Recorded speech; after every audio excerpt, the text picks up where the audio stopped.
दोस्तों मैं हूं मिथिलेश राज, स्वागत करती हूँ आप सभी का अपने यूट्यूब चैनल में।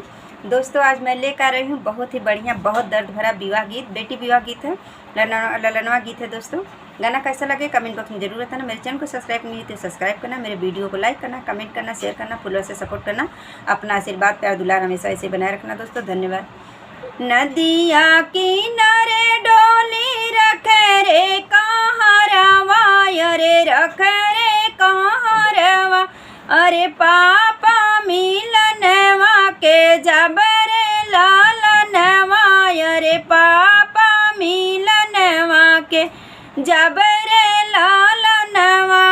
रोवत हुई है मम्मी भीगत हुई है अचरा, भीगत हुई है चला, अरे पापा के जियारा कठोर रे लालनवा, अरे पापा के जियारा कठोर रे लालनवा। नदिया किनारे डोली रख रे कहरवा, अरे रख रे कहरवा, अरे चाचा मिलनवा के जबरे लालनवा, अरे चाचा मिलनवा के जबरे लालनवा।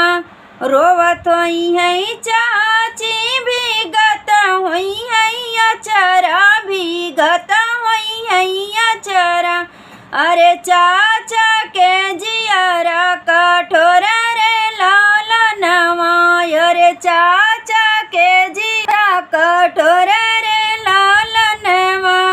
नदिया किनारे डोली रख रे कहरवा, अरे रख रे कहरवा, अरे भैया मिलनवा के जबरे लालनवा, अरे भैया मिलनवा के जबरे लालनवा। रोवत हुई है भाभी भीगत हुई है अचरा, भीगत हुई है अचरा, अरे भैया के जियारा कठोर रे लालनवा, अरे भैया के जियारा कठोर